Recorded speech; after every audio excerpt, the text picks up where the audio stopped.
So who controls the creation of money? Well, in the case of the US dollar, it's not the government. This shouldn't be an earth-shattering revelation. The fact that the Federal Reserve is a private institution owned by a cartel of the world's most powerful banks is quickly becoming common knowledge. Even the mainstream media doesn't deny it at this point. However, the full extent of what this means is only clear when you understand how the banking system really works. And unfortunately, this isn't something we're taught in school. Once you have it explained to you in simple terms, you'll understand why. Every dollar in circulation is loaned into existence by a bank.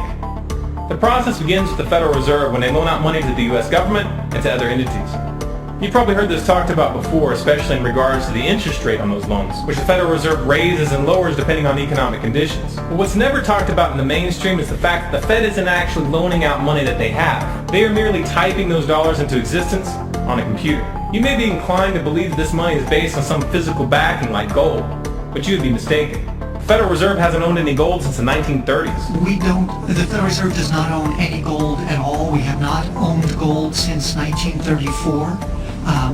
So we have not engaged in any gold swaps. When the Federal Reserve loans money to the U.S. government gives the Federal Reserve government bonds in exchange. These bonds are simply written promises to pay back the money that was loaned to them with interest through taxation. So to be clear here, the government is taking out a loan from a bank that is creating that money out of thin air, and they're expecting you, the taxpayer, to cover that loan. The absurdity of this arrangement is even more obvious when you realize that up until 1913, the U.S. government created its own money and had no need for a bank to play the part of a middleman. That new money loaned out by the Federal Reserve enters circulation through the banks, accumulates in the banks, and in the end the banks end up holding all the cards. Not necessarily for the reasons you may imagine. Contrary to popular belief, the majority of money in circulation isn't actually created by the Federal Reserve, but rather by the ordinary banks that businesses and individuals use for their checking, savings, and mortgages. How is this possible? Well, like the Federal Reserve, ordinary banks are allowed to loan out money that they don't have. There are, of course, restrictions. Banks are only allowed to loan out 10 times the amount of money that they actually have. So if Wells Fargo has $1,000, they can loan you $10,000, and they expect you to pay back that $10,000 plus interest. This is called fractional reserve banking. 75% of all money in circulation is created in this manner. Now, as bad as this may seem, this is really only the tip of the iceberg.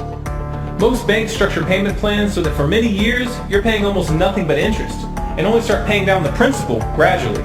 The result of this strategy is that in most cases, you pay far more in interest when you purchase a house than the house itself is worth. So here's the real question. If all money is created through loans, where does the money come from to pay for the interest? Let's say we reset the system to zero, loan $1,000 into existence, and charge 7% interest. We now have a total of $1,000 in the system, but we owe $1,000 plus interest, and that's more. The interest ensures that there's always more debt than money in circulation, because the money to pay the interest doesn't exist. Never has, never will.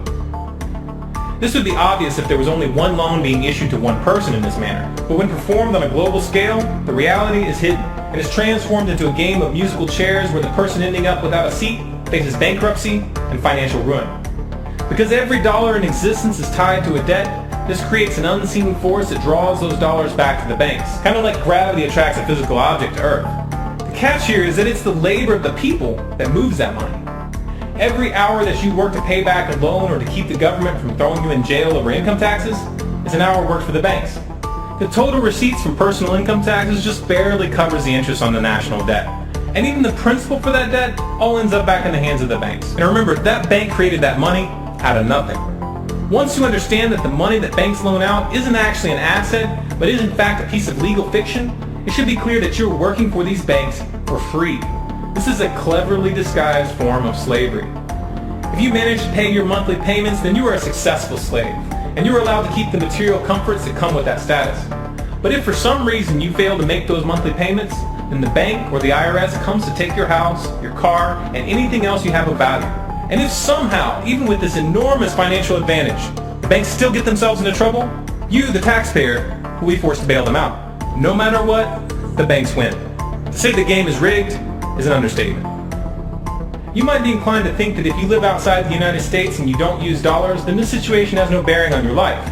But you would be wrong. The dollar is both the world reserve currency and the only currency in which oil is sold on global markets. This is often referred to as the petrodollar status. This means that wherever you live, whether your country is an oil exporter or an oil importer, you are affected. If your country is an oil importer, then you are affected by the fact that in order to keep your country running, you have to acquire dollars. To acquire those dollars, you have to send goods and services to the United States or to someone else who did. Likewise, if your country is an oil exporter, you are affected by the fact that you send your oil to the U.S. in exchange for this debt-based money.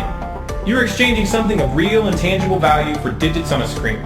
And if for some reason the leadership of your country grows tired of this arrangement and tries to pull off the dollar, you'll quickly find the United States military at your doorstep ready to open up a can of democracy on you. Iraq learned this the hard way when they switched their oil sales to euros in 2000, and Libya when they tried to organize a gold-based currency for Africa. Debt-based money is a masterpiece of social engineering, the ultimate tool of the ruling elite. Yet in reality, the whole thing is nothing more than a construct of belief. Our chains are the chains of the mind, and the path to freedom must also begin in the mind. If we want a better future for our children and grandchildren, then we must work right now to reach a critical mass of awakening.